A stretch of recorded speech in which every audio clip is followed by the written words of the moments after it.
Folks, I'm back, and in the interim I've done a lot of soul searching and things like that. I hope you guys caught my live stream on the archetype of man.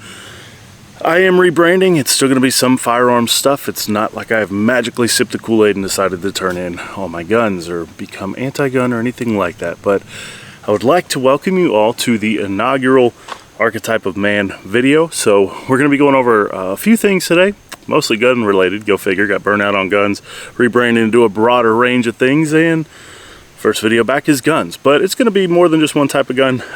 It's a little bit of stuff that I have picked up during the interim. I'm also going to talk about the name change and kind of where I see the channel going. So guys, I hope you enjoy it. Here's my brand new intro as well.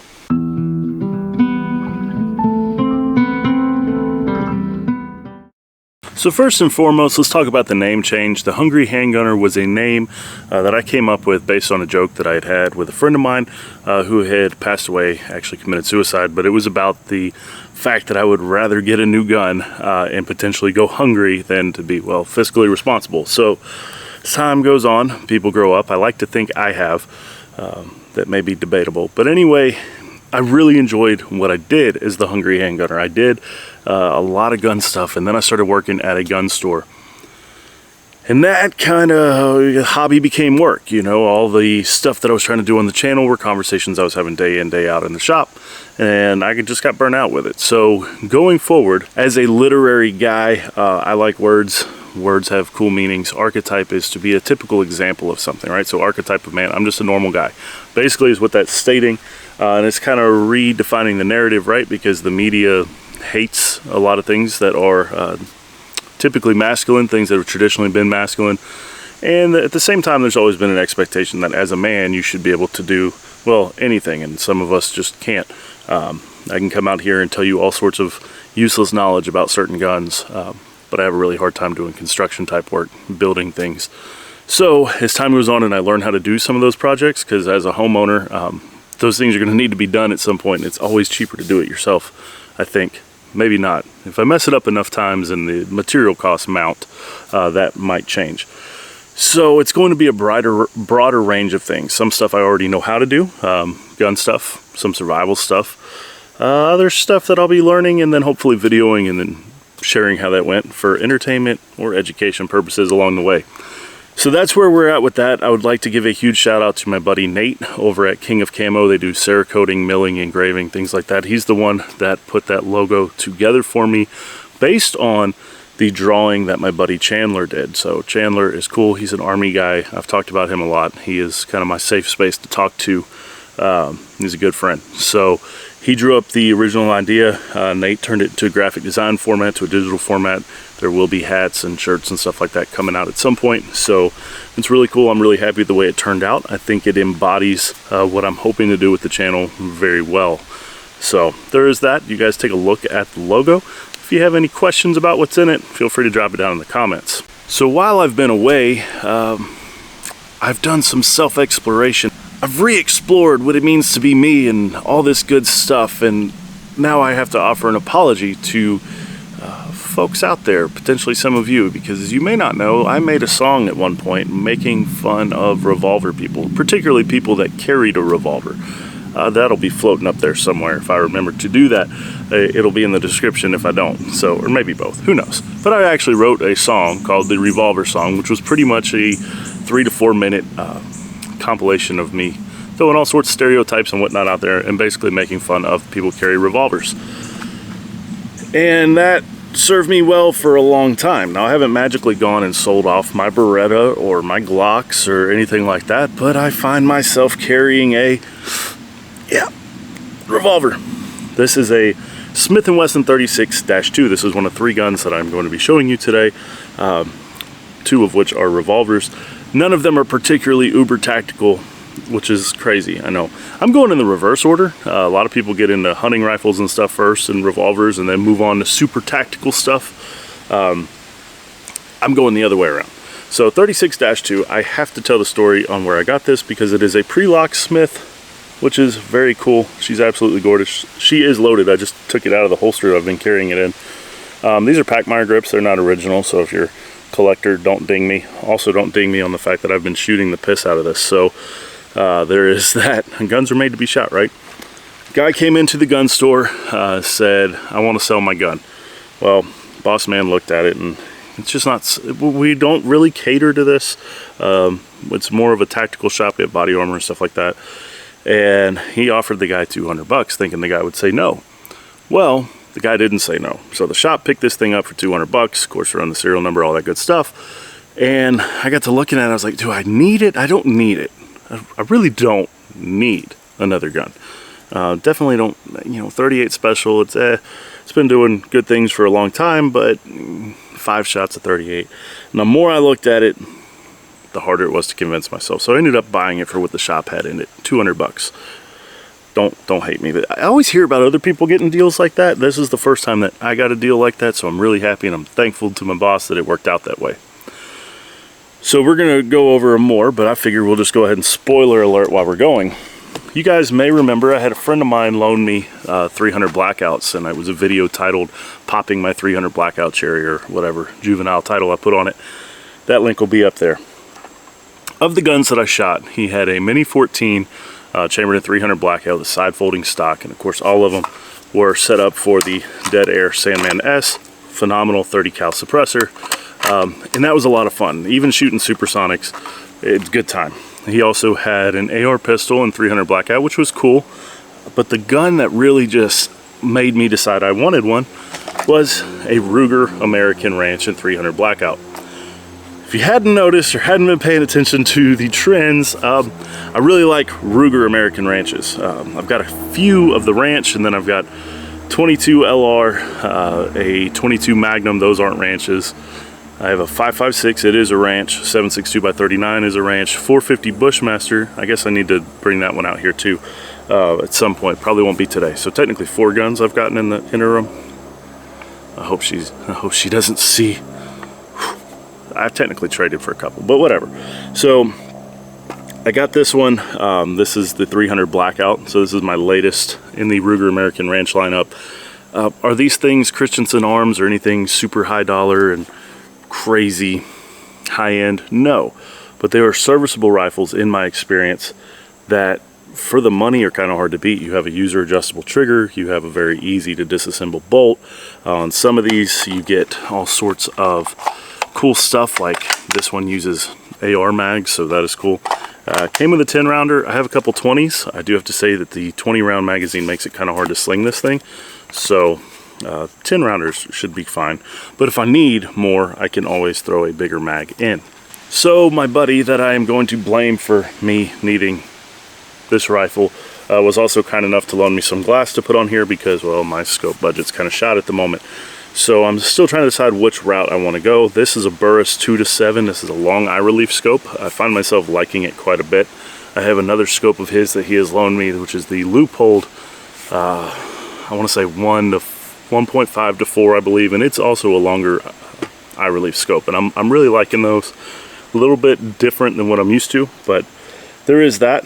So that's where we're at. I have some 220 grain powder coated bullets we're going to put through here. They're supposed to be subsonic. I put a couple through, and it's about 50-50 mix, so they must be loaded right about the supersonic threshold. So not super quiet, but still pleasant to shoot in a bolt action. Especially with the can on it, there's not a whole lot of noise in my ear that I can tell. And the more I learn about 300 Blackout, the more of a fan I'm becoming of the caliber, particularly in something like this. For me, we can get into the SHTF scenarios and prepping and all that with 5.56 because of the availability. But around here, for my needs in North Georgia, I think 300 Blackout has a lot that it offers in terms of the terminal ballistics of something that heavy, as well as the flexibility of being able to load 110 grain supersonic loads all the way up to 220 grain subsonic. There's a lot of merit to having that many options. By this point in the video, you're probably trying to figure out what this thing is that I am wearing like a man purse. Well, it's kind of cool. So I have actually traded my way into a Smith & Wesson 629 6.5 inch 44 Magnum. This one is a 629-1, and it came with this leather holster, which I am absolutely enthralled with, and I've been calling it my satchel and wearing it around. So I actually just got this yesterday. The price for admission on this one kind of hurt a little bit. Ended up trading my CZ Scorpion for it. So before you guys get too upset with me, based on my ballistics testing with that particular Scorpion, with that particular barrel length, it really didn't offer that much other than improved stability. So that's kind of why I ended up needing one of these. I didn't have a longer barreled 44 Magnum. Of course, I have my Henry 44 Mag that you guys may have seen on the channel, and I have the Ruger Red Hawk Alaskan, which is a shorter barreled kind of guide gun, if you will. That's neither fun to shoot nor particularly easy to shoot. I haven't fired this one yet, so I'm gonna put some ears on and we're gonna have some fun and see what this thing's about. It should be fun, but I am excited. So don't give up on us youngsters. I'm a millennial that just willingly traded a super tactical 9mm PCC setup for an old school revolver. So I'm in love with the stainless on this. It should be cool. I'll do close-ups and stuff. I guess you guys are gonna want to see that. I know I did. So we'll take a close-up look at it. Before we shoot it, I'll let you guys take a nice close-up look at it. Some beautiful wood grips. Got the red ramp front sight there. Very little wear on the cylinder. So the guy I got it from said he had not shot it, but the guy before him had a few rounds through it. So, you know, that's funny. 629 is basically just the stainless version of the Model 29, which apparently went up in demand immediately after the Dirty Harry movies. And listening to some older folks talk about it, they'll say that it wasn't uncommon to go into a gun store and you'd find a used 44 Magnum for sale in a box of ammo, and there were 6 shells missing out of the box because they had shot it and decided they didn't like it. Don't know how true that is, but for a while there, apparently after the Dirty Harry movies came out, everybody wanted one of these because in the movie, Clint Eastwood was quoted as saying it's the most powerful handgun in the world.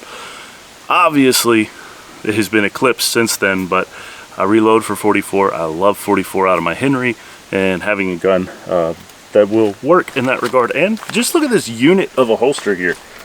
It's got a little tie down. I hadn't tied it down to my belt, but I think that might be my winter concealed carry. No, I'm just kidding. But it's actually very comfortable to carry it this way. I'm not sure about the long-term whatever of doing that, but I like it. Looks cool. It's easy to sling on. I feel like I need to walk through Walmart at some point with it on, maybe a GoPro, getting people's reactions. So there is that. Let's get some ears on and shoot it. All right, folks, I have her loaded up. What we've got in here is just some 240 grain lead cast bullets. Shouldn't be too bad, but we'll find out. I'm gonna go ahead, I'm feeling kind of whatever, so we're gonna go ahead and cock it single action. I'm gonna try to put the first one on the furthest steel silhouette, which is about 30 yards from here. So let's see what we get. I went high. I'm gonna hit that thing. There we go. Slightly over it. Might be anticipating a bit. There we go. All the excitement. Couldn't figure if I fired 5 or 6. I'll get the hang of it here at some point. Let's go ahead and reload her. Alright, let's do a little double action work here. We're about 15 yards from the close one. Let's see how I do double action.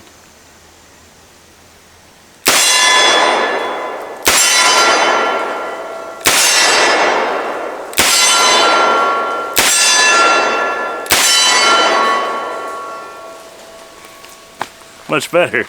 Well, I think it's only fair that you guys see just how hard this thing is racking the steel, so it's going to be right there-ish. We're going to do it double action again. It's insane.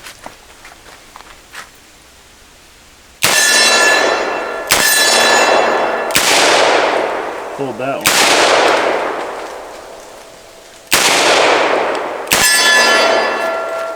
So obviously I need to work on my skills, such as they were with this thing, but it should be fun.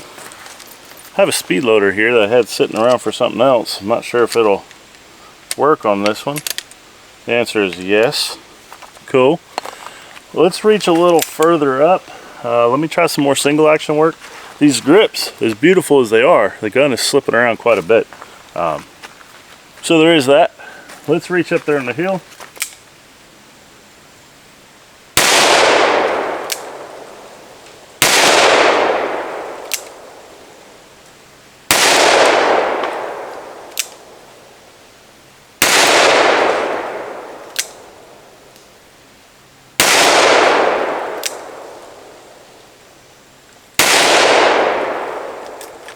Alright, so I have a paper target there. I'm at a distance of about 10 yards, as best I can tell. I'm going to do 12 rounds single action, just to give you an idea of what we're shooting through it. It is some ammo that came with the gun in trade. It is some older stuff. So that's why I'm burning it up so I can load my own stuff. But anyways, we're going to do a single action. I just want to see kind of where we're at. So I'm about 99.9% sure that any lack of accuracy is me and not the gun or the ammo. But let's do 12 rounds and see where it goes on paper.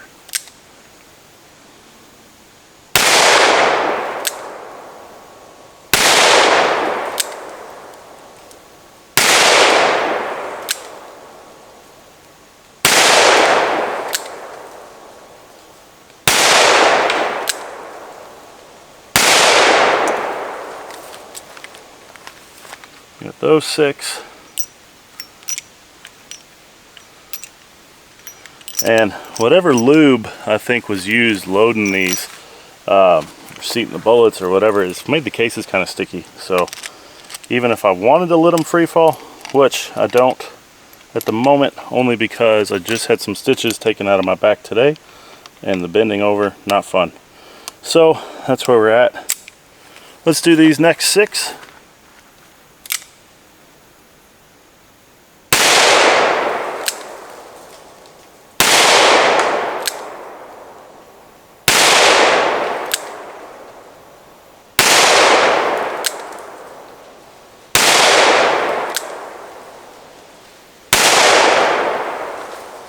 Whew. It is as smoky on camera as it is to me. All right, let us take a look and see what we got. Well, I would be tempted to call that acceptable. 1, 2, 3, 4, and then it gets hard to tell.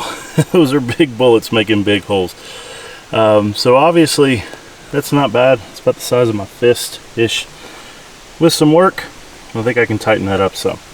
All right, let's go back down. We'll try one more thing, single action.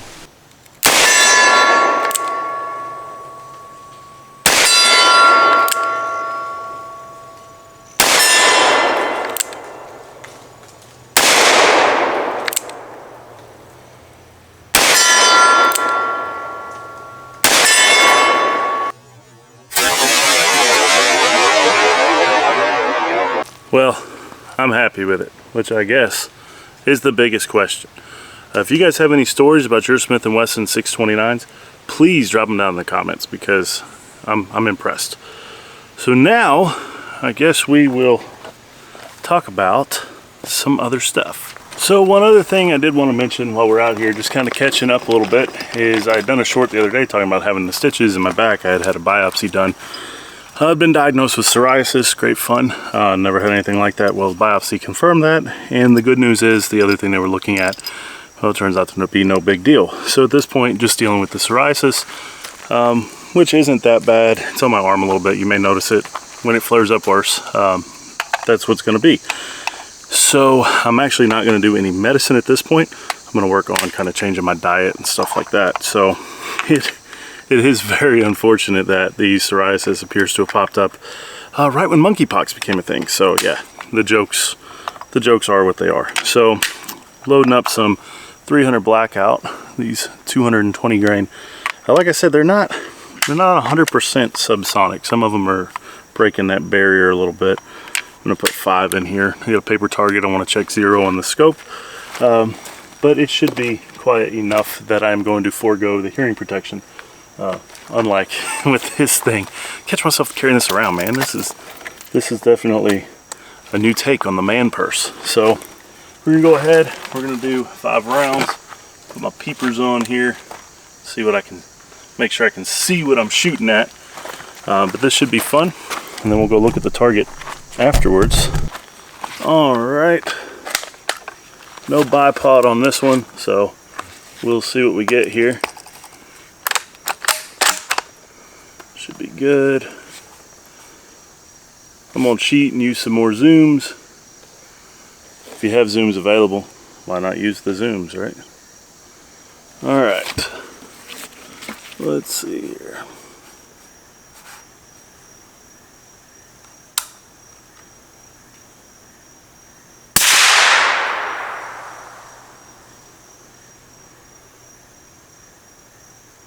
Looks low. Let's see.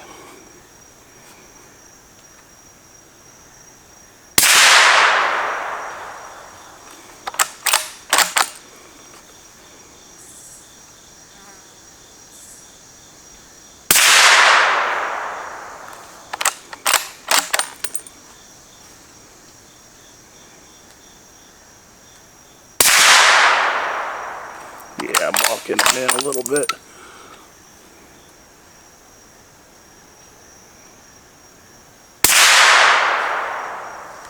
All right, it's got some adjustments to do. I'll be back in a second.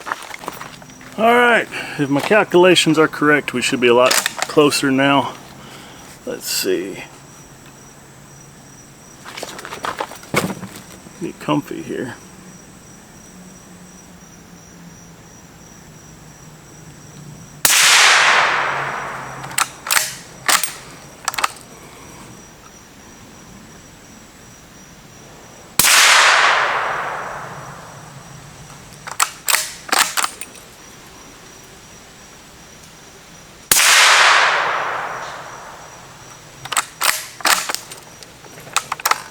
Bolt's a little sticky on some of these.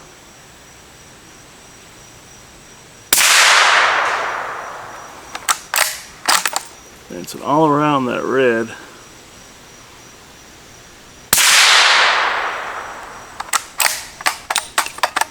And we're out. A little bit more fine tuning. All right, we should be fairly well sighted in now. Let's just, got a full magazine this time, a whole 10 rounds. Let's see what we get. I haven't changed the target, so bear with me here.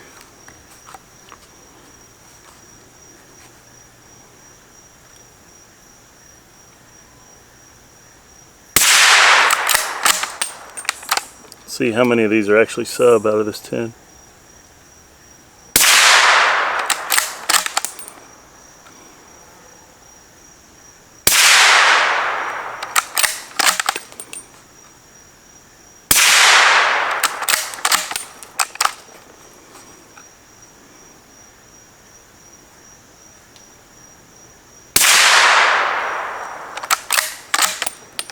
Pulled that one.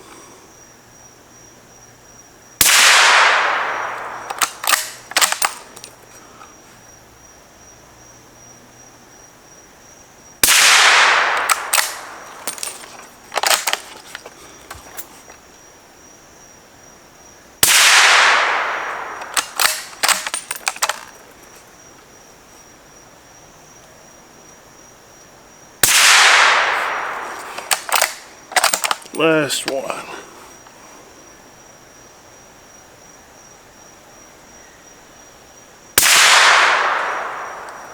All right. Got some in the red that go around. We'll go take a look at it. So when I started shooting, they were coming in low. You can see I walked them on up. But yeah, good times. Digging a little garden back there. Always fun. Well, I'm sure somebody's probably wondering, hey, does it even make a difference with a suppressor if you're not running subsonics? Well, let's find out. So, take the Sandman S off. We're gonna put one in the dirt. We'll suppress and unsuppressed to really tell the difference here.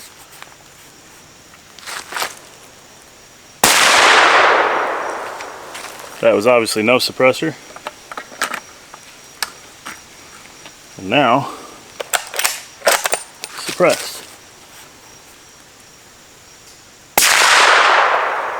think it makes a difference. Now let's play around a little bit on this steel.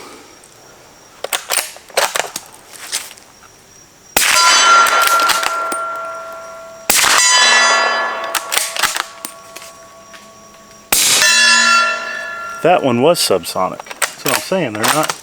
They're not all subsonic here.